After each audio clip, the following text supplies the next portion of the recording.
ত্রিপুরা বিধানসভায় শীতকালীন অধিবেশনের মেয়াদ বৃদ্ধির দাবিতে সুর চড়ালো বিরোধী দল কংগ্রেস এবং সিপিআইএম। দাবির প্রেক্ষিতে শীতকালীন অধিবেশনের প্রথম দিন শুক্রবার অধ্যক্ষের অসম্মতির কারণে ওয়েলে নেমে বিক্ষোভ প্রদর্শন করেন কংগ্রেস বিধায়ক গোপাল চন্দ্র রায়। তবে একা চিৎকার করে তিনি বিশেষ ছাপ ফেলতে পারেননি। ফলে বিজনেস অ্যাডভাইজারি কমিটির রিপোর্ট এদিন গৃহীত হয়েছে ধ্বনি ভোটে। পরবর্তী সময়ে শীতকালীন অধিবেশনের মেয়াদ বাড়ানোর দাবি জানিয়েছে বিরোধী দল সিপিআইএম এবং কংগ্রেস। সময়ের অভাবে জনগণের স্বার্থে গুরুত্বপূর্ণ বিষয়গুলো আলোচনার জন্য সময় পাওয়া যায় না। বিজনেস অ্যাডভাইজারি কমিটির রিপোর্ট বিধানসভায় পেশ হওয়ার সময় কংগ্রেসের বরিষ্ঠ বিধায়ক গোপাল চন্দ্র রায় অধ্যক্ষের কাছে অনুরোধ জানান ১৩তম বিধানসভার ষষ্ঠ অধিবেশনে বেশি সময় আলোচনা করার জন্য বরাদ্দ করা হোক।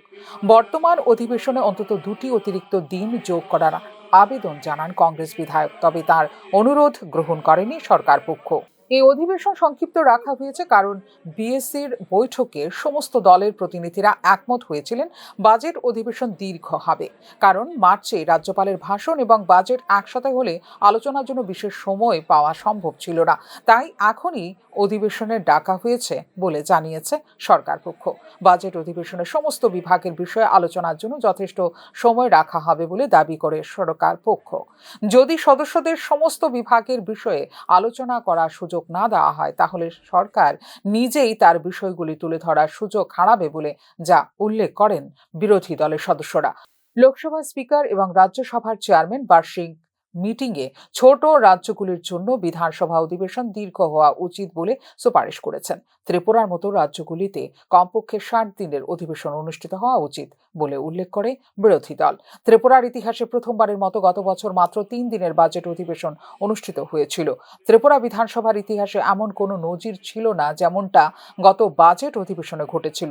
ত্রিপুরা বিধানসভায় কখনোই বাজেট অধিবেশন ৩ দিনে শেষ হয়নি। এটি বন্ধ হওয়া উচিত এবং যথাযথ সময় বিধায়কদের জন্য বরাদ্দ করা উচিত বলে দাবি করেন বিরোধী দলের সদস্যরা। বিধানসভার শীতকালীন অধিবেশনের মেয়াদ বাড়ানোর জন্য চাপ দিতে থাকেন কংগ্রেস দলের সদস্য গোপাল চন্দ্র রায়, কিন্তু অধ্যক্ষ তাঁর আবেদনে অসম্মতি জানিয়ে বিজনেস অ্যাডভাইজারি কমিটির রিপোর্ট পাশে উদ্যোগী হন। তাতেই গোপালবাবু ওয়েলে নেমে শুরু করেন বিক্ষোভ। তাঁর বিক্ষোভের মাঝেই ধ্বনি ভোটে গৃহীত হয়েছে বিজনেস অ্যাডভাইজারি কমিটির রিপোর্ট। ফিউরো রিপোর্ট, নিউজ নাও।